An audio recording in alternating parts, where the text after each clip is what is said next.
Yes, now we are live, so let's start our webinar. Hello, everyone, and Hello. thank you for joining.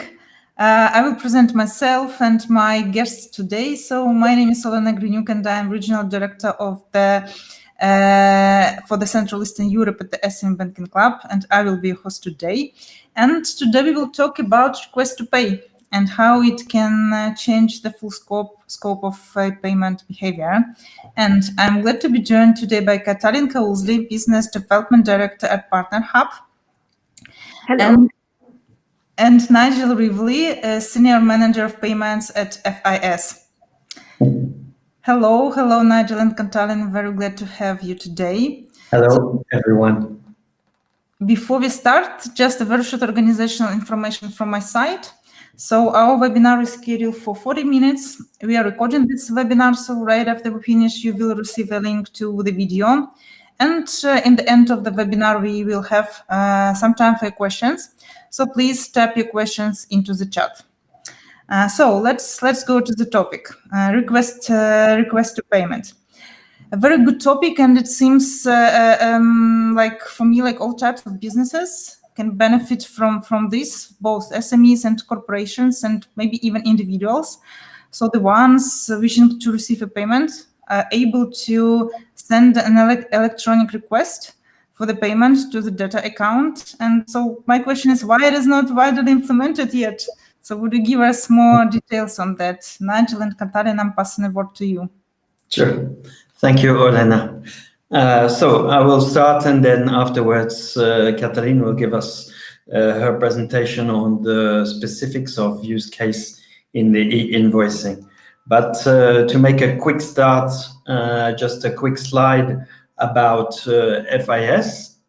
So FIS, as you probably know, is a large American company specialized in the financial services area, and divided into three large divisions that take care of different parts of the financial services market. So we have a division which is dedicated to merchant solutions, which is also including the company called WorldPay that was purchased a year ago. And this obviously is providing acquiring services to merchants in the market. Then we have a second division, which is called Capital Markets Solutions. And this is based around a number of subsidiaries, but one large one called SunGard, which was purchased about 5 or 6 years ago, and is providing cash management and liquidity solutions, both to corporates as well as to banks. And I work within the third division, which is the Banking and Payment Solutions division. So we are providing the infrastructure for banks in order for them to be able to manage and to provide transactions, whatever those types of transactions are, with their account-to-account or card-related. So today we're just having a look at the solution called Request to Pay. Request to Pay is basically a payment initiation method, a standardized method of launching payment initiation, and therefore for a merchant or corporate or a bank indeed to be able to ask for a consumer for them to pay an amount of money, and for that to happen in a standardized way, so therefore across Europe, and in order for that to be happening very fast. So it's based, incidentally, there are different sets of specifications in Europe, but the particular one we're looking at today is based around the European Payment Council, the EPC, that have their rule book on request to pay, which is being published this month, actually, in November 2020. They've been working on it for the last 2 to 3 years, and now they are producing the rule book. So this really is a hot subject and coming to market from here on. So what is request to pay? So as I said, it's a payment initiation mechanism enabling a merchant to request a consumer to pay for a business or a service, to give authorization, obviously, of that request, and then afterwards for the confirmation from the consumer to go back and either to enable immediate initiation from account to account, or alternatively to use the card rails to make the payment. So there are essential steps in that process. Here we can see the 4 steps. Firstly, the request is made by the merchant. That merchant then sends that request out to the consumer in the form to provide the information, obviously, about the amount and the currency, of course, about the description of what the purpose is, and above all, to give the information about which merchant it is that's requiring. Of course, I say merchant, but this could be an electricity utility, this could be any type of corporate that's asking for a bill to be paid. So the third step is then the consumer receiving that automatic request will then authenticate him or herself, and then after that give the approval for the payment to be made. And since the payment is then routed back through the banking system, it then enables the bank account of the consumer to be deducted immediately and the payment to be received by the merchant virtually instantaneously. It can even be within 10 seconds after the original request. So here we have a little bit more detail about the way the payment is made. So first of all, the merchant makes his request, and then it comes down to his PSP. So this can be the merchant's bank, or it can be another PSP in the market, and a payment service provider. And this is where FIS provides the service, because FIS is providing software for PSPs in order to be able to manage this type of transaction. So that's where we come into the picture, and we provide to PSPs the ability to manage those transactions through, and indeed also to be able to receive the transactions on the consumer side. So as I said, the merchant first sends the request. The request goes through the PSP, around through the interbank scheme system, and then from there to the consumer's bank or the consumer's PSP. The consumer's PSP will then send a message immediately to the consumer to ask for authentication of that amount, and receiving back the simple click and the simple message coming back to say, okay. The consumer's bank will then release the funds, and they will be sent through to the merchant's bank. And then ultimately a message will go back within the merchant to release the goods.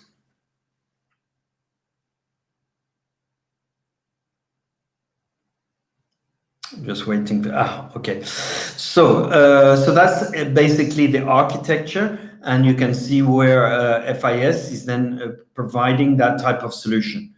Just one quick slide on a little bit about what the solution looks like within the FIS side. So we provide this software, it's called Open Payment Framework. Open Payment Framework actually is already an existing solution, already installed at more than 30 banks in Europe, and has different modules for different types of payments. And this particular module in the future will be for the request to pay module to enable those request to pay solutions to be able to be managed. So that is the Open Payment Framework software. And that Open Payment Framework software is available both as a license for the bank or the PSP to install on their own premises, or alternatively, it's also within an envelope of API in order to be able to be provided as a service. We also provide this request to pay as a service, payment as a service, and therefore is within an API network for easy integration into the PSP. And indeed, we'll see later for easy integration with e-invoicing solutions.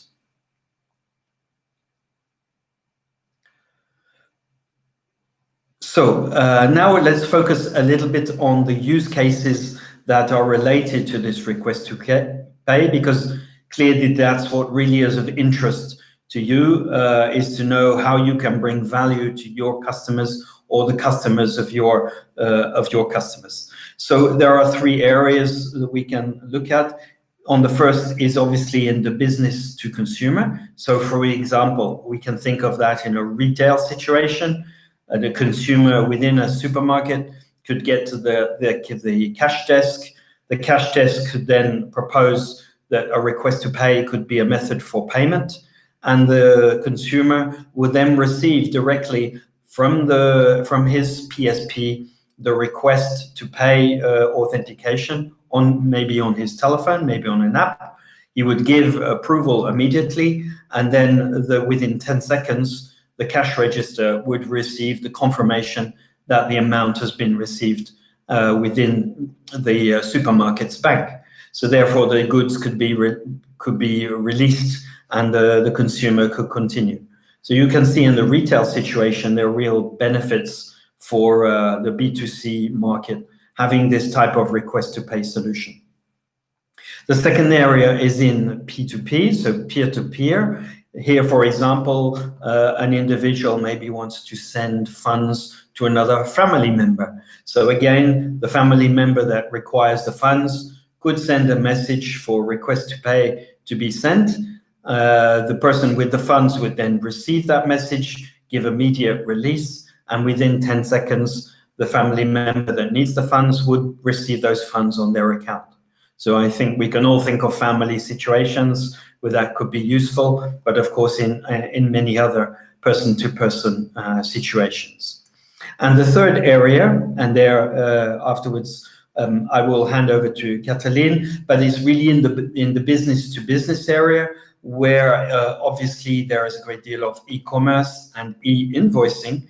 So, for example, you can think of companies like the electricity utility sending out multiple invoices and could want those to be paid immediately by corporate customers. So this type of B2B arrangement where request to pay can be a very quick way of getting funds collected.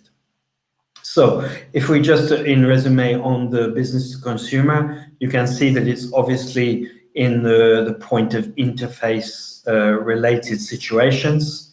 It can often be linked in with an instant payment so that the consumer can therefore make available the funds and pay the invoice pay the amount very quickly, and therefore the goods can be released in this type of business to consumer environment.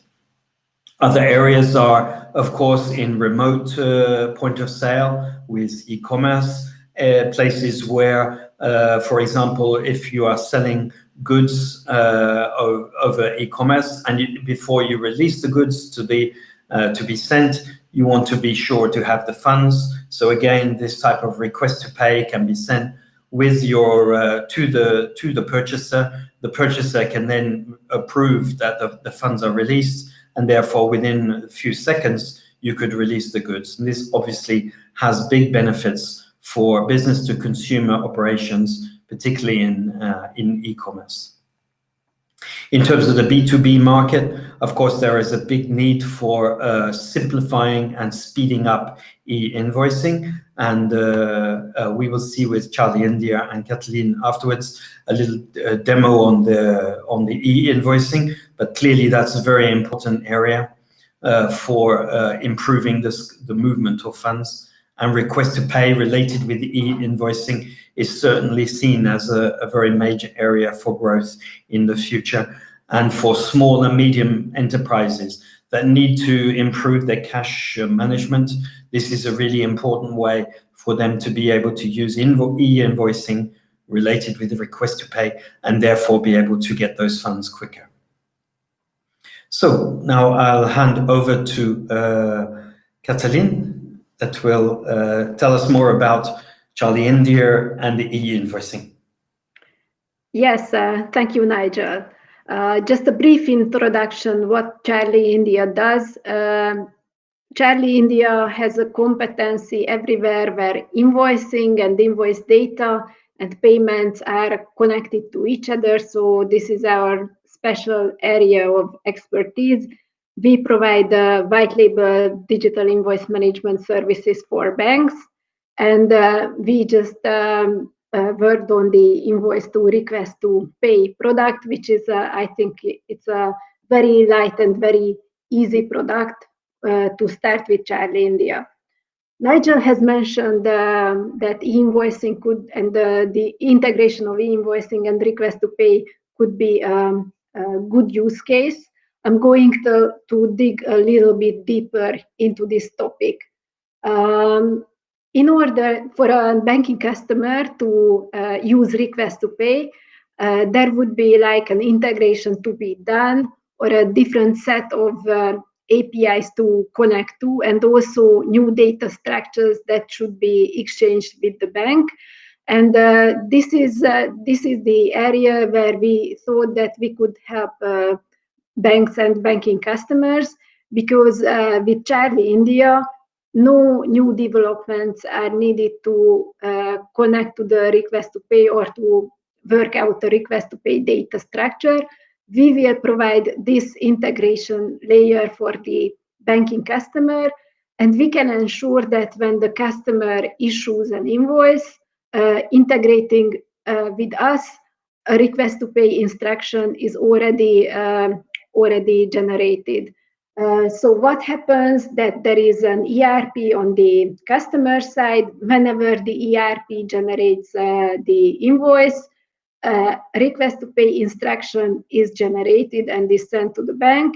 And what are the steps technically are that we convert the invoice data structure into an invoicing standard data structure, which is then converted into a payment data structure, the essential standardized payment messages, and then it is sent to the bank via the instant payment API of the bank.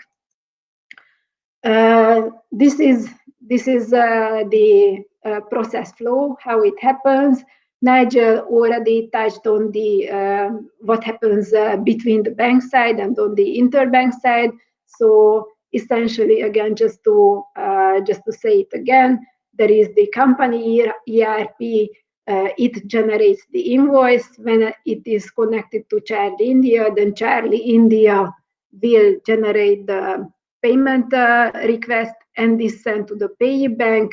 Then it goes to the interbank scheme and the payer bank, and then the payer can approve or decline the transaction. The payment confirmation message goes to both to the payee's bank, but also it comes to Charlie India. And this is a good moment because the invoice data and the payment confirmation and payment data is all together. So data reconciliation can be automated. So this is clearly an area where a huge efficiency increase can be reached by enterprises. I will just again a little bit of explanation on the technical side. So this invoice data standard called UBL 2.1 is a global standard that is the mostly used globally, and this standard has all, and invoice data has all necessary information to generate the payment request messages. So that is an area where we do the data transformations into each other. On the other hand, we provide the low-code integration layer for the enterprise side. So in terms of IT resources, only a couple of days IT resources and not heavy coding is required to connect to our API. And on the banking side, we will be connected to the bank's instant payment API or request to pay API. So therefore, integration costs are really minimized. So it will ensure easy onboarding for the banking customer. So it will be a good use case to start with. Now I will switch to the demo video and share my screen to show how this works in practice. So I hope you can see my video. It's a little bit slow. It's uploading. Yes, I don't know what is happening. Maybe the we need to, yeah, so it's, Yes, we can see. yeah, so it starts working. I'm going to rewind.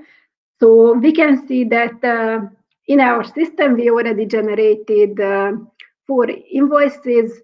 These are API generated invoices, but invoices can be generated by hand with SMEs.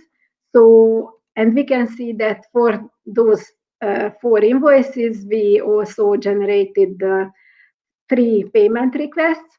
And now I am going to simulate the invoice generation process. So this is exactly what will happen when an ERP or someone in SAP will generate an invoice. And what is important here to check is that when generating the invoice, we also run a special process. You can see this store invoice start RTP. So this is the process that we defined that will enable to generate the request to pay instruction simultaneously with the invoice and the invoice data. So now we are just press go. So the invoice is generated. You will see the PDF appearing. So the invoice is generated. And then getting back to the list of invoices, we see that the invoice is generated. So you can see that there is a new invoice appearing with the invoice number 5. And you can also see that the issue date was set to 1st of June. You can see the invoice itself, and then we will go and check the payment request is already also generated for the invoice number 5. We have a unique identifier for the invoice, and you can also see that the status has been sent to the bank, so the RTP already started. You can see that the expiration date is set exactly for the payment due date of the invoice. We are going back to the invoice to check that. So this is a setting that we did, but anything can be set and parametered into the system. You can also see different actions can be taken, like queries can be done to the bank, or if the customer prefers that the sending of the request to pay is not automatic, then it can be manual, so you can submit the request to pay manually. Everything in the system can be really parametered, so whatever you want to do in terms of request to pay and how you want to handle invoices can be done with Charlie India. And getting back to the other screen, I hope,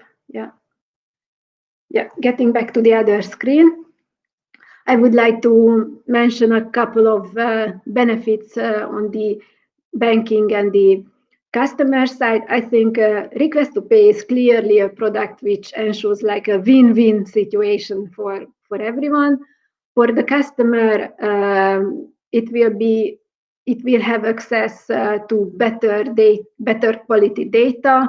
As you could see, data structures are converted from one to another, so there is no room for data mismatch, and there is minimal room for errors, and then they can be tracked if there is an error, so it's easy to intervene. And this better data quality will give a huge room for automatization. As I already mentioned, the reconciliation is an area where I think huge efficiency increase can be reached within the financial administration processes. Because of the messages, you will have better communication and also control over your payments and this is true for both on the payee and the payer side. You will know what is exactly happening. You will have a good information with respect to each transaction. And I think a really big plus is the easy onboarding compared to mass payments. For request to pay, no pre-authorization is needed. If you, as like a merchant or a seller, want to send a payment request, you just send out the payment request. You don't need to make your customer to sign up or to pre-authorize the payment. On the banking side, I think it is really a new good value-added services for enterprise customers. It delivers huge efficiency increases and quantifiable value. E-invoicing and request to pay altogether have a potential for like 95% savings on invoice management compared to the paper-based invoice management process. I think it's a good door-opening product for API-based banking services because it's really easy to understand and handy and easy to manage. And also with us, the onboarding is easy with the customer. If you have already the request to pay, then you will have access to digital invoice data of the customer, which will ensure like opportunities to launch other value-added services based on invoice data. It can be digital factoring, digital supply chain financing, digital working capital financing, or just providing real-time dashboards related to payment transactions and the invoice data. And you can compile really cool dashboards based on these information. So all in all, I think request to pay is an opportunity for the bank to give a competitive offer against other independent payment service providers. So in the area of open banking, I think this could be a good starting point and a good point to approach your customers. I think this was the presentation. Thank you. Yes, thank you. Thank you for the opportunity. And if you have any questions, then we have a lot of questions. We have a lot of questions at the moment, so I will start reading them. Yeah. Okay. Okay, yes, the first one is from Ladislav. How multiple currencies are handled in request to pay? For example, when payee requests payment in euro and payer's account is non-euro currency, which exchange rate is applied? Okay, so this is obviously related to this is for the individual PSPs to decide what interbank scheme they are going to use for cross-border currency movements, and then it's on the basis of those choices made by the bank that the exchange rate is fixed. Mm-hmm. Okay. The next one from Andy. How do you ensure secure access into the ecosystem? So I assume here we're speaking about the access between going through the scheme of the interbank connections. These are standard secure connections which we already use for other payment transactions such as SEPA or SWIFT or instant payment. So these are standard secure connections, and these are would be exactly the same secure connections which are used for the connection through the interbank ecosystem. Mm-hmm. And the additional comment to this question is to ensure no fraud access to use the system. Yes, of course. We actually, within FIS, we have modules which are specifically dedicated to fraud management and fraud controls. And this is obligatory as part of any payment transaction solution. Mm-hmm. So there has to be, because there has to be also control on sanctions and checking on anti-money laundering, this type of activity. So there are always these types of fraud, but I didn't show them today, but they are also part of the solution. Okay, the next question I will ask from Andy as well. What do you see as the biggest obstacle for request to pay gaining traction, and how are these best managed or to overcome? Well, the good news is that the biggest obstacle is probably the lack of standardization in the past. And this is why the EPC, the European Payments Council, has spent the last 2 years developing a standardized rule book so that these types of transactions, at least within the SEPA area here in Europe, will be standardized. And therefore, the banks that are reachable and are using these requests to pay will be able to exchange messages in a standardized way. So that's the whole point of the EPC initiative, and the request to pay initiative is therefore bringing those obstacles down in terms of the size. Okay, so we have here also several questions from Milan, so I will start asking them. So what kind of inputs merchant needs to make to generate the message for the end customer? Katalin, did you want to speak of this?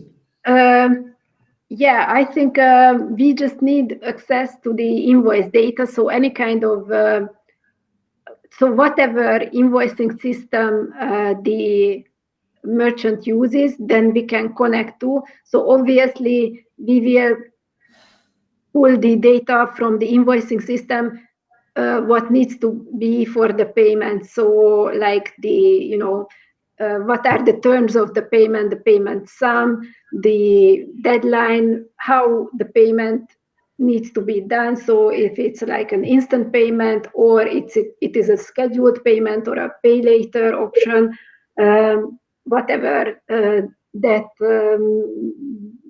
is required. So we will pull those information from the invoice, which is generated by the ERP or the invoicing system.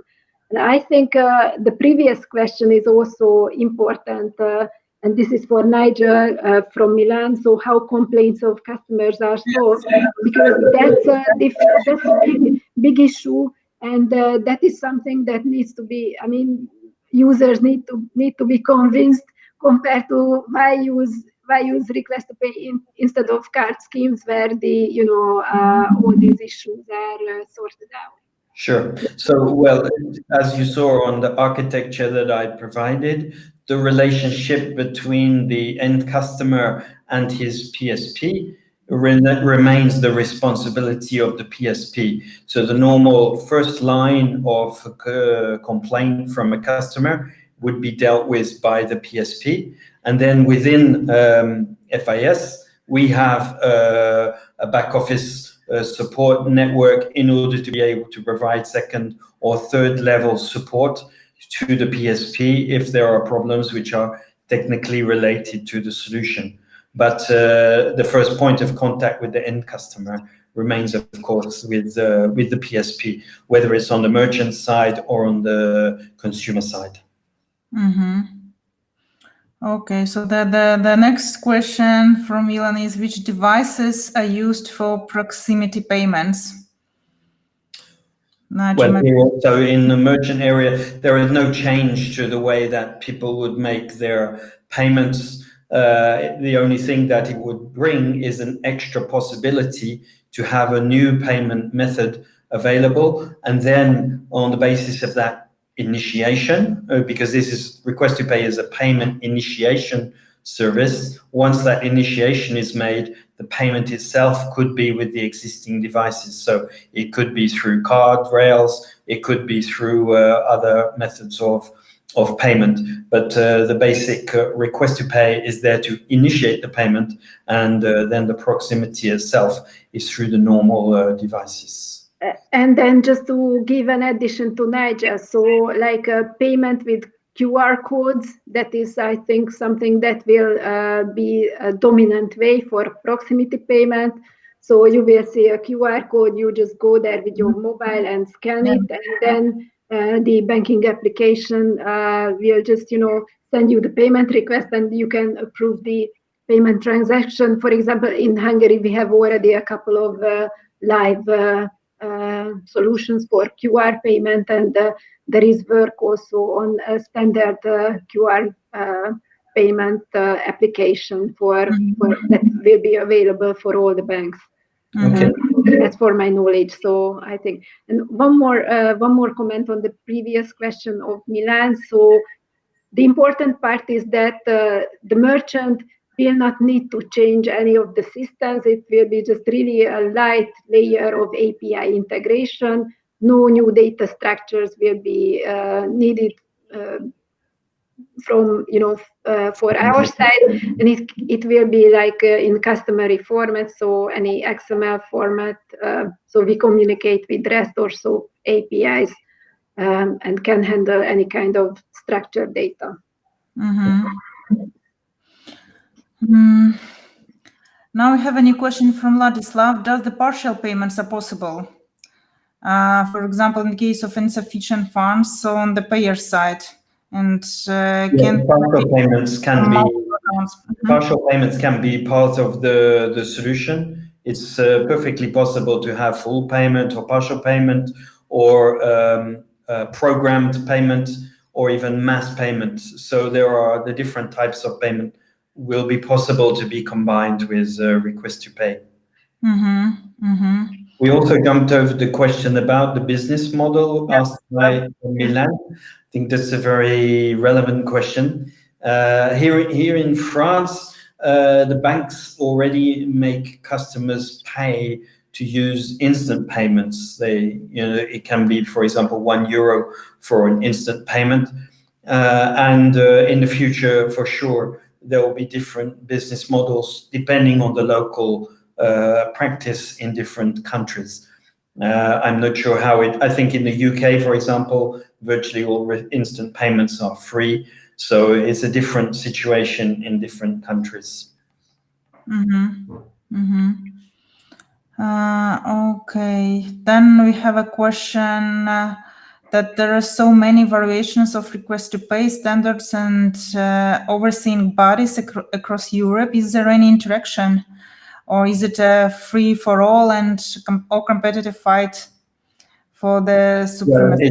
As I said earlier, the EPC initiative brings the standardization, which is the real need for the market. In the UK, they already have the request to pay solution available through pay.uk, and but here in continental Europe, the EPC initiative is gaining a lot of interest and a lot of traction, and that is what is providing us with a standardized solution. But then it's for each bank or each PSP to make their choice about the standards that they want to follow. And here is actually a question from Paul. How does your solution differ from VRTP, which is an FCA regulated to pay UK standards? Okay, I'm not aware in the detail of where from the UK, but I know that the EPC standards and the pay.uk standards are slightly different. However, the standardization process is there to bring at least a possibility of cross-border activity here within Europe based on the EPC standardization. But I don't know the details of the UK standard.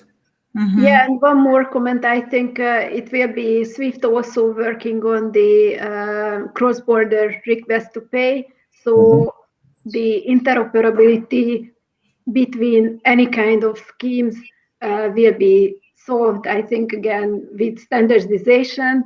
So it's going to be like, I think, a process, and also just like in any other areas, like several ecosystems existing next to each other and communicate with each other in a standardized way. So data is there, data can be standardized, then, it's just a matter of... It's very important what you say, Katalin, that one of the big advantages of having a request to pay solution is it means you can take advantage of the open banking and the opening of banks to have the possibility for an end user to be able to choose whichever account they want to take their money from.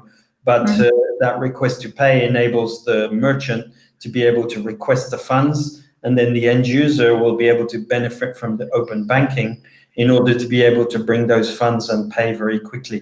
So this we can see where part of the business model is bringing the benefits from PSD2 and open banking. I actually, if to return back a bit to the business model, I wanted to leave this question to the very end because I have mine here. Katalin, for your example of merging the e-invoicing with request to pay, I think this is a really cool idea because, for example, as myself being an SME, it would be cool, when I'm issuing the invoice, so yes. the counterparty receives a request to pay at once. And here, at least in the Central Eastern Europe, this is not implemented at all at the moment. I haven't seen this. So my question is, what does it take actually from the bank to implement this? What resources are needed? What is the how they can monetize this solution? Because for the SMEs, I think the benefits are very obvious. Yeah, from the banking side, I think there would be we should integrate with the bank's instant payment API or request to pay API, and they would.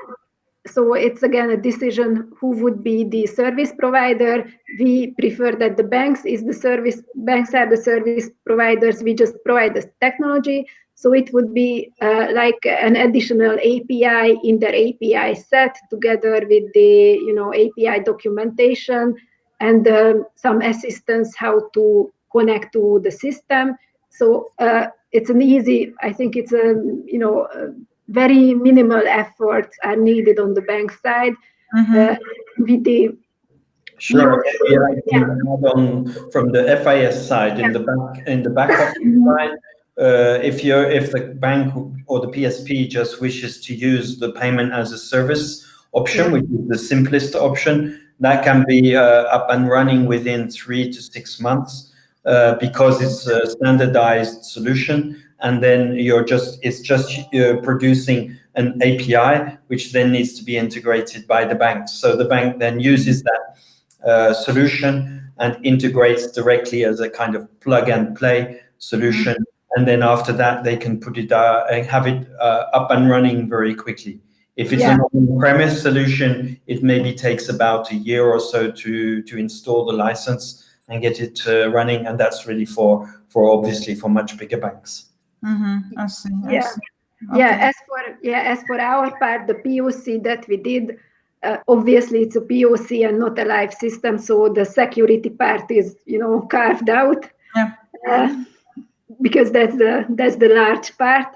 But it was really a couple of days, and if you don't need to integrate on the enterprise side, then it's instant.